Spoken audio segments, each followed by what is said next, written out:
What's up guys, it's Kamahley here, and today I'm going to be showing you guys how to transfer your creative skills into a real game battle royale. And as you guys know, I'm really close to 10k, so any likes or any subs would be greatly appreciated. Also, to support me, don't forget to use creator code Kamahley in the item shop. And without further ado, let's get in the video.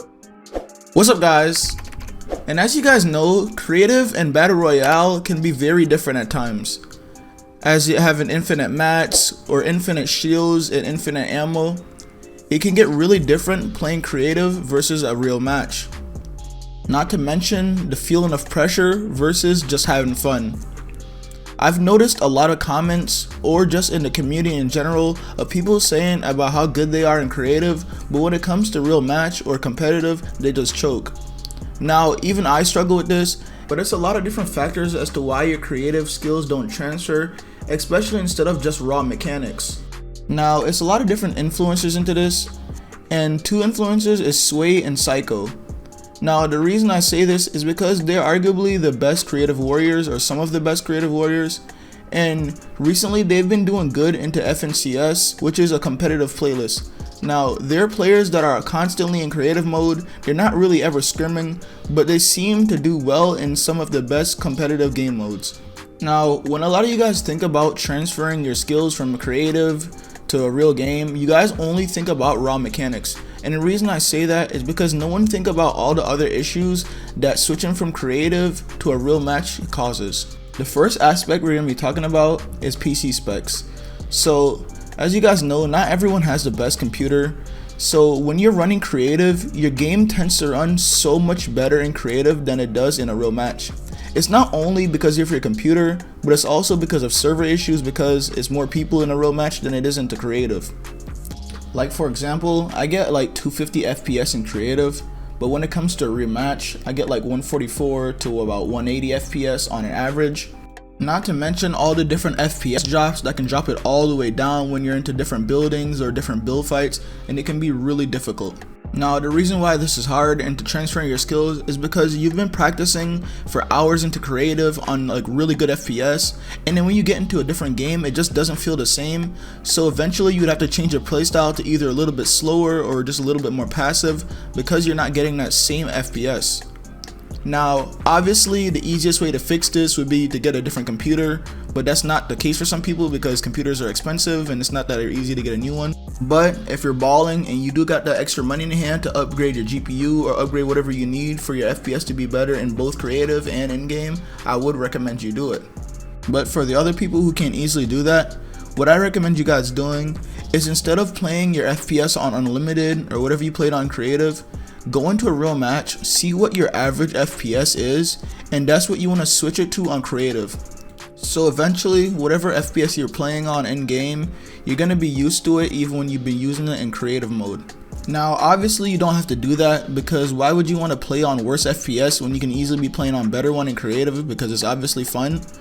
But if you really want to take it to an extreme and do lower your FPS in creative so it's more matchable to in-game, you can go ahead and do it. Now this next factor, which could be one of your biggest factors, is definitely gonna be ping. For a lot of people, their ping is usually way lower in creative than it is in a real match.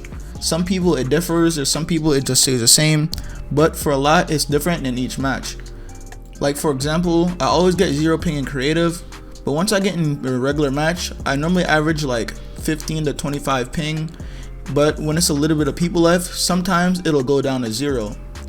Now this is obviously going to be way different for people who like get 15 ping in creative, and then when they get in a real match, their ping spike up to like 40.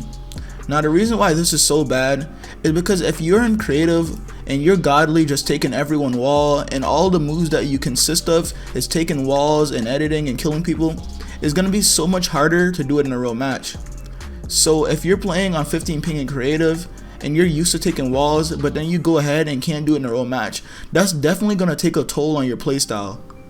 Now, another obvious but hard fix to this is to move and get better internet. But again, of course that's just not normal. Your parents are not going to move you out your house just so you can have better ping, maybe unless you're a Fortnite pro, but that's just not normal. Now, a fix to this isn't going to be an easy fix, but it's to notice your ping in game. Now, all your moves that you do on the lower ping is not going to be impossible to do, it just might be slower or just a little bit different. So what you always have to do is notice what your ping is in game to make sure you're not doing something that you know you normally can't do.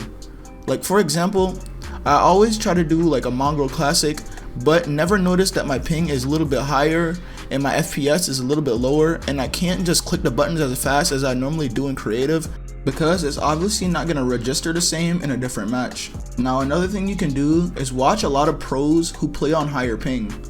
What you need to do is copy their playstyle. Obviously not exactly, you can implement a lot of different stuff, but once you do watch them and notice that they play differently because their ping is higher, you can start to do the same.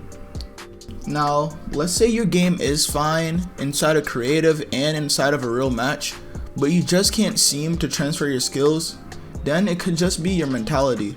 I already have a video on how to improve your mentality, so you can go and watch that video. But especially when you're nervous and you can't pull off the tricks that you normally do just because your hand's shaking or you just don't have the confidence to do what you normally do in creative mode.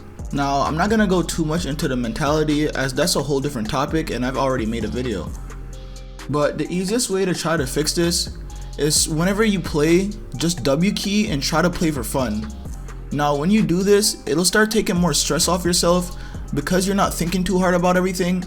So eventually, when you do start taking it more serious to play in more harder matches, when you do W key people or have to fight someone, you don't get as nervous, or even if you do get nervous, your mechanics overcome how nervous you are. Now the reason for this is because you've been doing it so much, you've been W keying so much that your muscle memory get used to it. So even if you do get a little bit nervous, you can still pull off most of the stuff that you do. Now another big factor is what I'll call your fighting game sense. Now the reason I'm not talking about your regular game sense is because this is transferring your creative skills, and normally in creative you're not really working on your game sense, so that would be for a different time. But by fighting game sense, I mean is all the moves that you've been practicing, you have to figure out which ones to use and what is more effective in the fight and where it's going. Like for example, you've been in creative practicing a manga classic, you finally have the perfect opportunity to do it in the game, you do it and then you get shotgunned and killed. Now you just noticed that the reason that you died is because you actually had no health. And that's an example of fighting game sense. Let's say now if you've been fighting for a long time or W keying people in real matches for a long time, moments like that most likely wouldn't happen. So if you're good in creative and you can literally do almost every move in a game, but you just don't know when to pull it off or what to pull it off, that's where you watch more streamers and see what they do or what moves they do at each part. Now an easy fix to this is to just get yourself into a ton of fights. So let's say you're always practicing creative, but once in a while you go into some real matches and you just get yourself into a lot of W key events, you're gonna understand how to do all the moves as well as to when to do it, and that can easily turn you into a godly player. A good player, for example, is Unknown Army. He is easily one of the best W keyers in the game, and it's because he's always W keying. You can see him at every event just W keying. Now I'm not saying to always W key, especially if you're a competitive player, you know you're not supposed to just W key every match. But if that's what you're struggling with, then you should just do it a lot until you're used to it, and then you can always have both playstyles. Now the last and final tip I'm going to tell you guys is being practical. I know doing all the cool moves that faze, sway, or psycho, and all those people that you watch is really cool to do and it looks really fun, but you just gotta notice that sometimes in matches you won't have the mats to pull off those moves, and most of the times in creative you'll be able to do that because people don't shoot you as much, but in a real match people will literally just spray you the whole entire time you try to pull off any of your retakes. Now by no means am I saying don't do any of those moves, I'm just saying that you need to practice a lot of practical moves also in creative, because if you're good enough to learn all those really flashy high ground retakes, then your mechanics is really good, and for you doing the more practical moves is going to be even easier, and when you do have the time or the chance to pull off those moves, it's going to be a little bit more easier for you to pull it off because you've been practicing it. So guys, make sure you take a look at all these tips carefully and find the ones that you need to fix. And for research purposes, I'll love to see you guys comment down your main issues in Fortnite. Thank you guys so much for watching, and if that helped or you guys enjoyed, don't forget to drop a like and drop a sub. Also, to support me, use creator code Kamahley in the admin shop. It's Kamahley.